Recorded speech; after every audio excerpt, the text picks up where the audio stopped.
파수꾼에 깨어 있음이 헛되도다. 하나님 아버지, 9월이 되었습니다.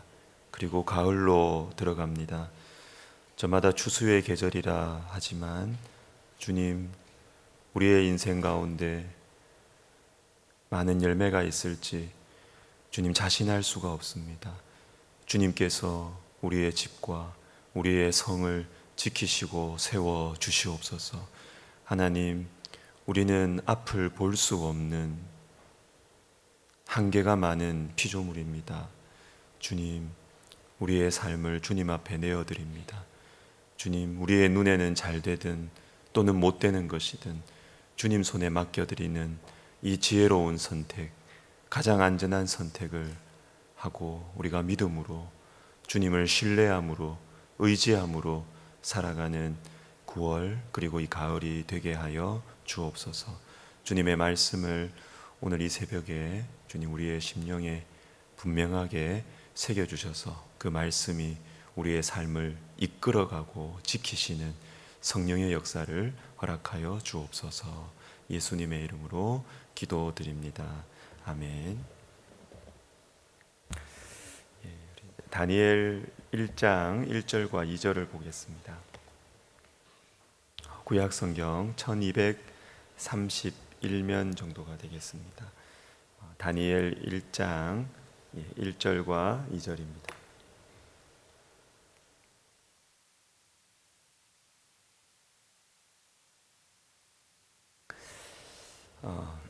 자, 우리 한 목소리로 같이 우리 읽도록 하겠습니다.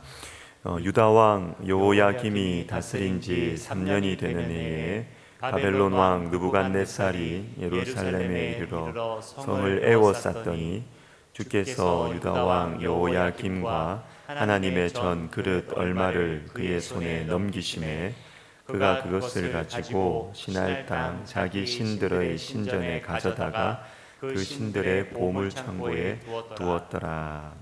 아멘. 밖에 비가 옵니다. 비가 오는 중에도 또 이 127 새벽 기도에 나오신 여러분 감사하고요. 이제 다니엘서를 이제 우리가 9월 달에 묵상을 하게 될 텐데 다니엘서 전체의 제목을 한번 붙여보자면 좀 거창하지만 절망의 시대, 희망을 외치라 이렇게 할 수 있겠습니다. 왜 그러냐 하면 어제도 제가 잠깐 설명을 해드렸지만 다니엘 이 말씀은 그냥 우상 숭배를 심하게 하고 나라가 좀 경제가 어렵고 이 정도가 아닙니다. 이 정도가 아니고 아예 나라를 잃어버렸습니다. 나라를 잃어버리고 이제 포로로 이제 끌려가는 그런 시대인 것이죠. 그래서 어찌 보면 이 성경에서 가장 어두운 시대라고 할까요? 겉으로 보면 가장 어두운 시대에 주어진 하나님의 말씀이 다니엘서입니다. 특별히 오늘 본문 1절을 보시면 바벨론 왕 느부갓네살이 예루살렘에 이르러 성을 에워쌌더니 이렇게 나옵니다. 자, 바벨론 이제 당시 고대 근동 지역의 최강대국은 바벨론이었습니다. 바벨론 전에 오랫동안 그 지역, 여러분 우리가 이 고대 근동, 지금 말하면 이 중동 이 지역을 우습게 보시면 안 됩니다. 지금 우리가 배운 대부분의 이 세계 역사가 이 유럽 중심으로 이 세계 역사가 기술된 걸 우리가 배웠기 때문에 이 다른 지역을 좀 우습게 보는 경향이 있는데 절대 그렇지 않습니다. 이 중동 지역은 오히려 유럽 지역보다 더 문명이나 이런 지식이 좀 일찍 꽃을 피웠다고 할까요? 그래서 이 유럽 지역에서 이 고대에는 이 고대 근동, 이 중동 지역의 이 도서관이나 어떤 이 지식들을 시기하기까지 거기에 다 몰려 있었어요. 그런 아주 문명을 일찍 피웠던 그런 곳이기 때문에 고대 근동 지역의 이 패권을 가지고 있었다라는 것은 이제 오늘날의 세계 패권을 가지고 있었다 이렇게 보시면 되겠습니다. 바벨론 이전에 이 세계의 패권을 가지고 있었던 나라는 이제 아수르였습니다. 아수르는 굉장히 강력했을 뿐만 아니라 잔인했습니다. 이거 봐라. 우리한테 말 안 들으면 이런 결과가 날 것이다. 확실하게 잔인한 모습으로 갚아주고 그래서 공포 정치로 떨게 만드는 그것이 아수르였습니다. 그런데 이 아수르를 무너뜨리고 그 패권을 장악한 나라가 바벨론입니다. 그 중에서도 이 바벨론의 전성기를 이끌었던 왕이 바로 느부갓네살 이후에 이 지도자들은 약하고 별 볼 일이 없었죠. 그런데 1절 말씀을 보시면 이렇게 강력한 바벨론, 그 중에서도 가장 강력했던 이 느부갓네살이 예루살렘 성, 하나님의 성전이 있는 이 도시를 그냥 공격한 것도 아니고 에워쌌습니다. 에워쌌다. 여러분, 우리 인생에도 이럴 때가 있지 않습니까?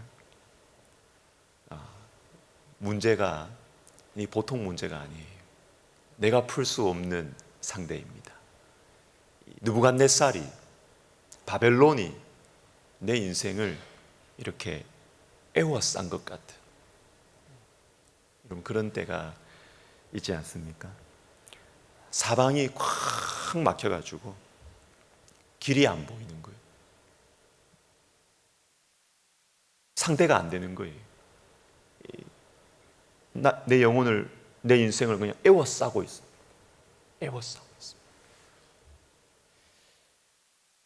그런데 이런 이 절망의 시대에 우리가 어떻게 희망을 이야기하고 희망을 외칠 수 있을까?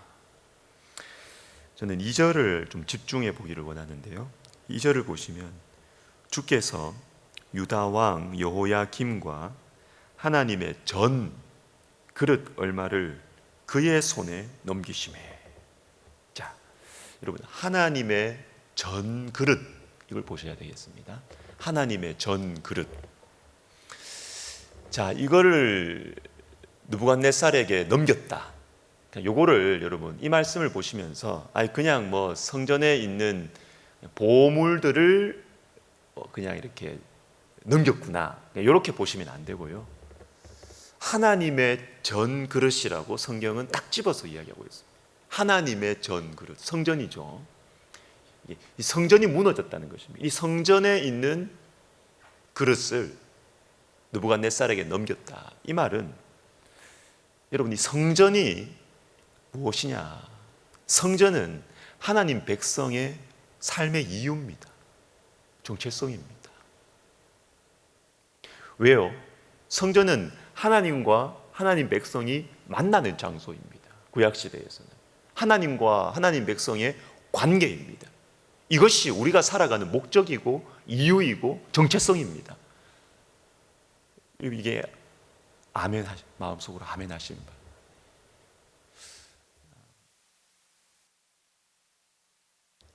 여러분, 역대기를 보시면 열왕기서와 역대기는 비슷해 보이지만 관점이 완전히 다르거든요. 특별히 역대상하를 보시면 성전을 굉장히 강조합니다. 성전에서 드린 기도, 성전을 굉장히 강조합니다. 왜 성전을 강조하느냐 하면 역대기는 포로에서 돌아온 하나님 백성들에게 주신 말씀이에요. 열왕기는 훨씬 그 앞에, 포로에서 돌아왔는데 이 고향 땅은 완전히 황폐해져 있는 땅입니다. 희망이 없어요. 그런데 이때 성전, 이스라엘 역사를 성전 중심으로 쫙 기술을 하는데 왜 성전을 강조하느냐 하면 포로에서 돌아왔지만 그 당시 하나님 백성에게는 정치적인 권한이 없었어요. 군사적인 권한이 없었어요. 그러면 무슨 나라입니까? 나라가 아니죠. 그런데 성전만은 짓게 해줬다는 거죠. 성전만은 짓게 해줬어요. 스룹바벨을 통해서 성전만은 짓게 해줬다는 거예요. 그런데 세상의 관점에서 보면 이것은 아무런 의미가 없어요. 생각해 보십시다, 여러분. 우리가 나라가 뺏겼습니다. 예를 들어서 나라 뺏겼는데 예배는 드리게 해줬다는 거예요. 나라입니까? 나라입니까? 세속의 관점에서는 이거는 대한민국 망했다 이렇게 보시겠죠. 그러나 우리는 예배만 드릴 수 있게 해준다면 국가가 중요하지 않다는 말이 아니고요. 하나님과의 관계만 우리가 자유롭게 맺을 수 있게 해준다면 다른 것은 얼마든지 회복할 수 있다는 것이죠. 회복할 수 있다는 것이죠. 그래서 우리가 지나간 일이기도 하지만 뭐 좀 상황이 좀 컨텍스트가 다를 수도 있습니다. 그렇지만 이 코로나 때 정부에 의해서 예배당 문을 닫는 것을 그렇게 괴로워했던 목사님들이 계셨던 거예요. 이 성전을 이게 단지 그냥 예배 이 정도 차원이 아니고요. 예배는 하나님과의 관계고 하나님과의 관계는 우리가 살아가는 목적과 이유이고 이게 없으면 우리는 살아갈 이유가 없다. 살아갈 목표를 잃어버린다. 이런 것입니다. 그런데 이 하나님의 전 그릇을 느부갓네살 손에 넘긴 거예요. 다 무너졌어요. 끝난 것입니다. 그런데 여기에서 우리가 주목해야 될 희망의 근거가 있습니다. 누가 하나님의 전 그릇을 느부갓네살에게 넘겼느냐? 누가 넘겼느냐라는 것입니다. 같은 현상을 이렇게 표현할 수 있습니다. 느부갓네살이 예루살렘 성을 에워쌌고 느부갓네살이 하나님의 전 그릇을 다 가져갔다. 똑같은 사실이잖아요. 이렇게 표현할 수 있죠. 성경이 느부갓네살이 가져갔습니다. 겉으로 보면 그렇습니다. 근데 성경은 그렇게 기록 안 해요. 그렇게 기록 안 하고 하나님의 전 그릇을 그의 손에 느부갓네살의 손에 넘기셨다 이렇게 표현해요. 누가 넘기셨느냐? 이게 비밀이죠. 누가 넘기셨습니까? 이 주제는 하나님이십니다. 하나님이 넘기신 거예요. 그것이 우리의 희망입니다. 그것이 우리의 희망입니다.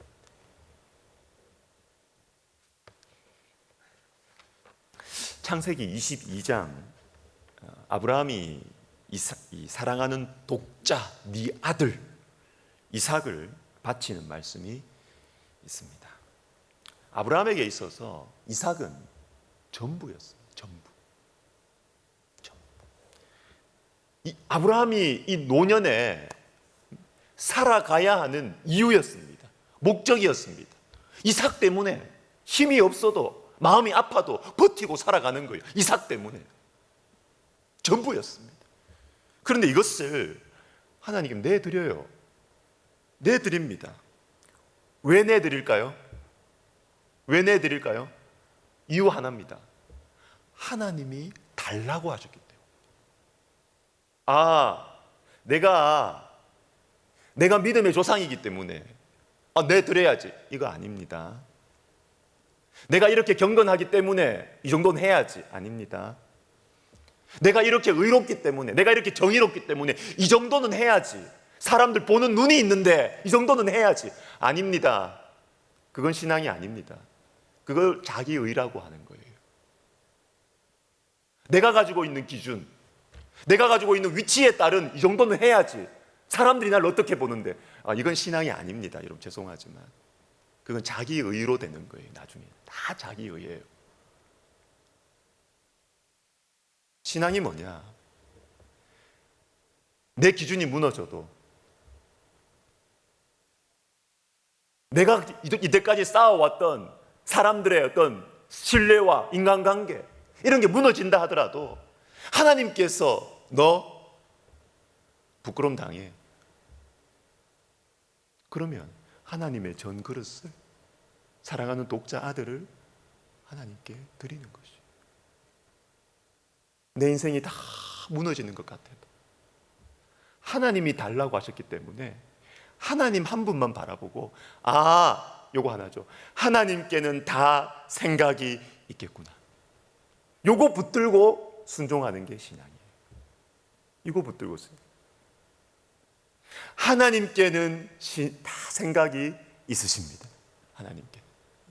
하나님의 전이 무너지고 하나님의 전 그릇이 다 빼앗겨도 괜찮아요. 괜찮아요. 희망의 단초가 있습니다. 희망의 뿌리가 지금 자라고 있습니다. 그게 뭐냐면 하나님께서 넘기셨다는 거예요. 하나님께서 넘기시면 뭐예요? 찾아오시는 분도 하나님이시고, 고생을 해도 하나님의 뜻 안에서 고생을 하는 겁니다. 포로 생활을 해도 사람들은 나라를 빼앗겼구나, 네 인생 이제 끝났구나, 포로로 끌려갔구나, 이렇게 생각할지 모르지만 신앙적으로, 영적으로 보면 하나님의 품 안에서 고생하고 있는 거라고요.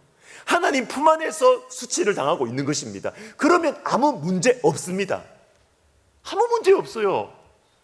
아무 문제 없어요. 여러분, 제가 오늘 이걸 강조하려고 합니다. 이거. 겉으로 볼 때 내 이미지가 망가졌다, 무너졌다, 사람들한테 손가락질을 받는다, 존경을 받는다, 이게 중요한 게 아니고요. 이게 중요한 게 아니고, 하나님의 뜻 안에 있느냐, 하나님의 품 안에 있느냐.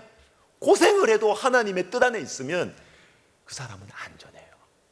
안전합니다. 그런데 아무리 겉으로 잘 나가고 이렇게 해도 지멋대로 하는 거예요. 그냥 자기 경건의 수준에 따라서 이렇게 하는 거예요. 굉장히 불안합니다. 굉장히 불안합니다. 자, 그런데 여러분, 하나님께 생각이 있지만 저와 여러분이 해야 되는 게 있어요. 해야 되는 게. 그건 뭐냐면 우리의 손에 힘을 빼는 겁니다. 우리의 손에 힘을 빼야 돼. 내가 내 문제에 다 짊어지고 있으면 안 돼. 손에 힘을 빼야 돼. 반드시 이렇게 돼야 된다는 생각을 내려놔야 돼. 내가 아끼는 거기 때문에, 이건 내가 소중하게 여기는 거기 때문에, 이것만은 이 사람만은 반드시 이렇게 돼야 됩니다. 주로 자식이겠죠.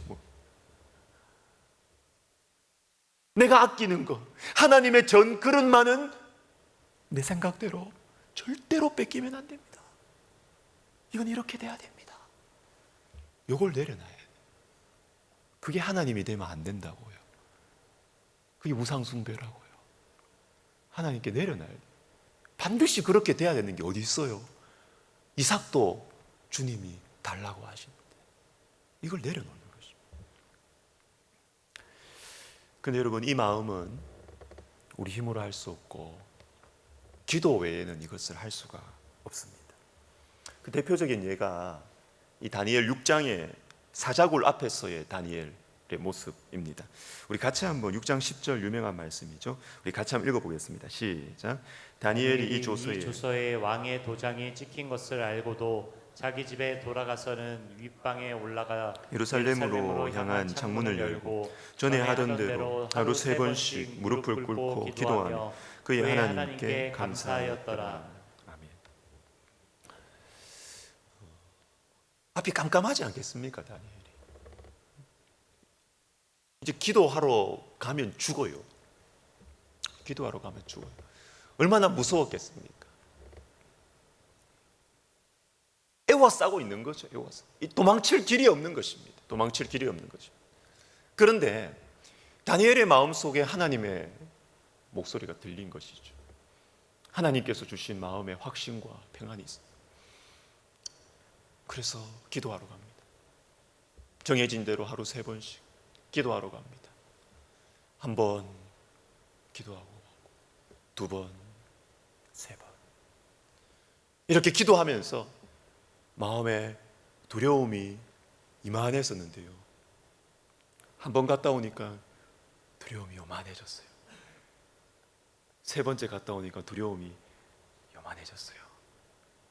그 자리에 뭐가 채웠습니까? 감사가 채워지는 거예요. 두려움은 사라지고 감사가 더 채워져요. 여러분, 기도할 때 이 일이 일어나는 것입니다. 사방이 내가 감당할 수 없는 문제와 사람들로 에워싸이고, 여러분, 그 아무리 생각해도 그 막막함은 사라지지 않아요. 그때 이제 사람이 잠을 못 자는 거죠. 아무리 생각해 보십시오. 아무리 고민을 돌리고 뭐 메모를 하고 정리를 하고 뭘 다 해보십시오. 느부갓네살 왕이 여러분의 인생을 에워싸고 있으면 잠 안 옵니다. 답이 없습니다. 답이 없습니다. 그러나 그때 기도하시기를 바랍니다. 답 없을 때 기도하셔야 돼요. 기도하시면 두려움은 사라지고 감사가 커지는 것이에요. 왜? 기도한다고 당장 느부갓네살 왕이 떠나갑니까? 당장 사자들이 사라집니까? 아니에요. 그러나 기도할 때 드는 마음이 뭔지 아십니까? 하나님, 내 상황은 이렇습니다. 느부갓네살 왕이 내 인생을 에워싸고 있습니다. 하나님의 정그릇이 뺏겼습니다. 그러나 기도할 때 드는 마음은 뭐냐면, 주님, 주님께 다 생각이 있으시죠. 주님, 내 인생은 주님 겁니다.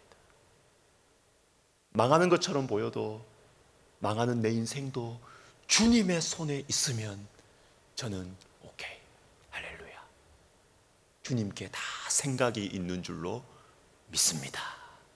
이것이 기도할 때 일어나는 거예요. 여러분, 이 믿음이 있으면 새로운 출발이 시작이 되는 것입니다.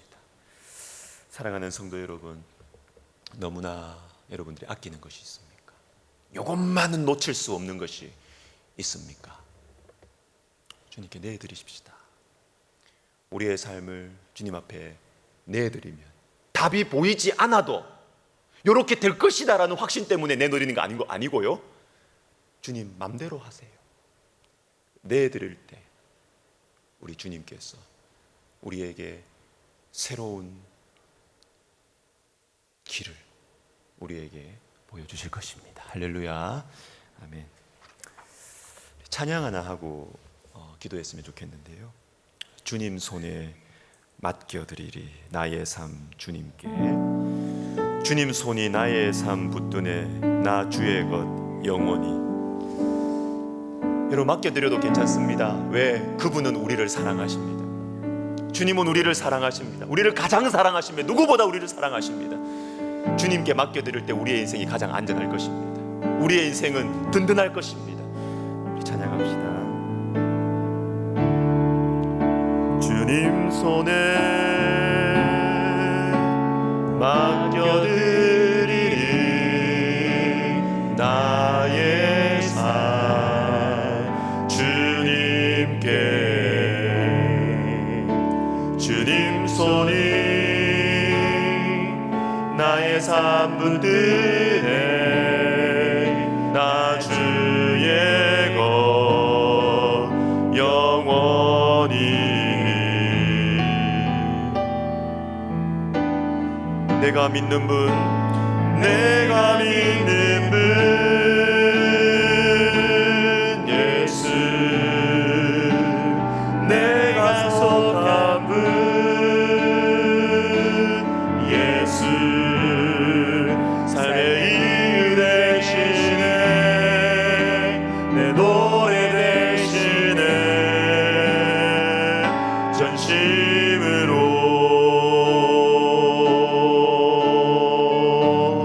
우리 1절 다시 합시다. 주님 손에, 주님 손에 맡겨드리리 나의 삶 주님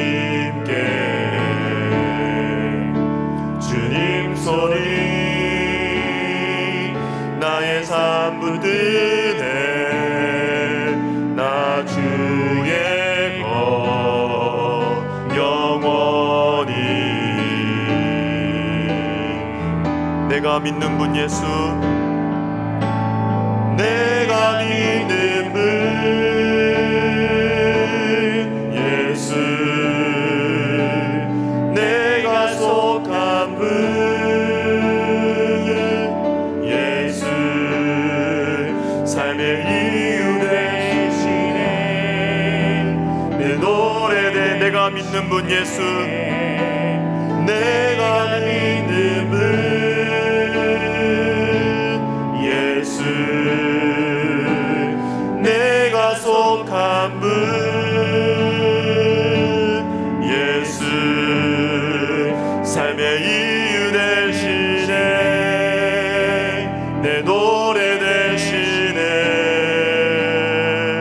전심으로 우리 절합시다. 주와 함께 걸어갑시다. 주와 함께, 주와 함께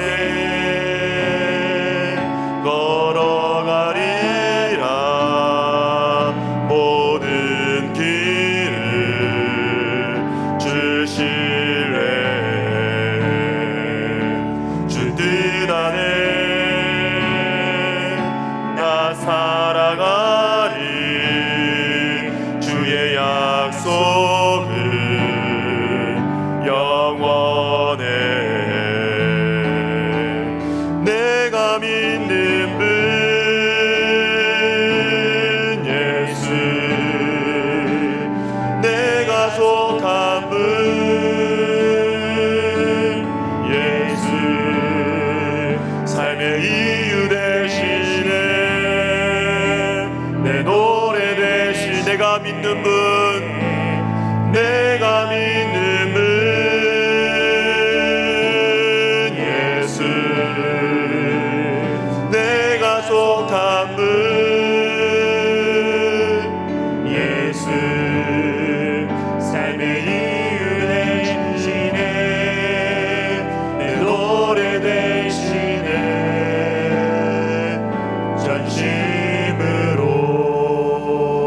전심으로.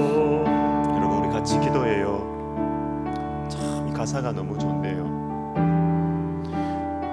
뭐가 삶의 이유라고요? 뭐가 삶의 이유라고요? 예수님이 내 삶의 이유예요. 예수님 외에 다른 어떤 것도 우리 삶의 사명이 되면 안 돼요. 우리의 삶의 사명은 예수님이 돼야 돼요. 예수님이 주신 다른 것이 우리 사명이 되면 그게 누구 수단이 된다고요. 내 삶의 이유가 무엇입니까? 예수님이에요. 그래서 예수님이 놓으라 그러면 놓는 거예요. 예수님이 버리라 그러면 버리는 거예요. 예수님이 주시면 감사하며 받는 거예요. 다른 것이 우리 삶의 이유와 목적이 되면 우상 숭배가 돼요. 여러분, 우리 같이 한번 기도할까요? 주님 손에 맡겨드려도 돼요. 내 인생 주님이 책임지세요. 우리 시간에 주님, 제가 고백합니다. 내가 소중하게 여기는 것, 그것이 설사 주님이 주신 것이라 하더라도 내가 주님보다 그것을 더 사랑하고 있습니다. 주님보다 내가 그것을 더 지키려고 하고 있습니다. 주님, 회개합니다. 내 삶의 이유는 주님이십니다. 내가 살아가는 목적은 주님이십니다. 내 사명은 주님이십니다. 주님, 우리가 이 고백을 주님 앞에 하며 기도하십시다. 한 번 더 기도할 거예요. 우리 다시 한번, 우리가 첫 번째로 이걸 가지고 기도하십시다. 기도하겠습니다.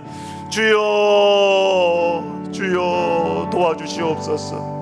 하나님, 우리의 마음은 부패하여서 주님께서 우리에게 주신 것들을 가지고 주님보다 더 소중하게 여깁니다. 하나님, 그것이 아무리 좋은 것이라 하더라도 주님보다 내 삶의 이유를 거기에 두고 내 삶의 목적을 거기에 두면서 살아가는 우리를 불쌍히 여겨주시옵소서. 하나님, 하나님의 성전까지도 무너뜨리시는 주님, 하나님의 성전 그릇까지도 느부갓네살 손에 넘기시는 주님, 하나님, 내 삶이 주님의 것임을 고백합니다. 내 삶의 이유와 목적이 주님의 것임을 고백합니다. 하나님 아버지, 우리의 이 신앙이 바른 방향으로 가게 하여 주시고, 주님 앞에 순결하게 주님을 사랑하면서 하나님, 우리가 살아갈 수 있도록, 내 삶의 이유가 주님이십니다. 내가 믿는 분은 주님이십니다. 하나님, 주님, 내가 소중하게 여기는 것이 우상이 되지 않도록 주님 도와주시고, 주님, 우리가 주님 앞에서 주님을 사랑하고 주님과 정이 들어 살아갈 수 있도록 하나님 도와주시옵소서.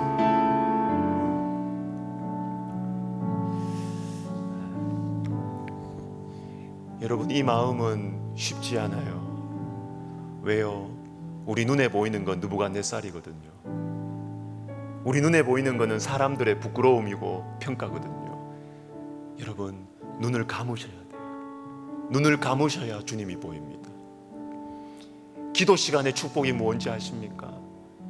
내 삶의 목적이 뭔지가 뚜렷해지는 시간이에요. 내가 뭐 때문에 사는지, 내가 무엇을 중요하게 생각해야 되는지, 그게 뚜렷해지는 시간이 기도 시간. 그래서 기도해야 돼요. 기도해야 돼요. 여러분, 시간 기도할 때 주님, 내 삶의 이유를 분명하게 발견하기로, 내 삶의 목적이 무엇인지 분명하게 발견하는 이 기도가 내 삶이 되게 하여 주시옵소서. 기도가 내 영혼의 DNA가 되게 하여 주시옵소서. 우리 시간 같이 기도하면서 이번 주일에 있을 우리 다음 세대 전도 집회, 우리 백석 복음랜드를 위해서 우리 같이 한번 기도할 텐데, 우리가 주의 이름을 부르면서, 여러분 죄송합니다, 우리 두 손 들고 기도하십시다. 두 손 들고, 하나님 아버지, 내가 기도가 내 삶의 DNA가 되기를 원합니다. 하나님, 내가 중요한 것이 무엇인지 분명해지는 시간이 되기를 원합니다. 기도의 축복을 허락하여 주시옵소서. 기도의 능력을 허락하여 주시옵소서. 우리 다음 세대들이 주님 앞으로 돌아오게 하여 주시옵소서. 주의 이름을 부르며 개인 기도 들어가겠습니다. 주여, 주여.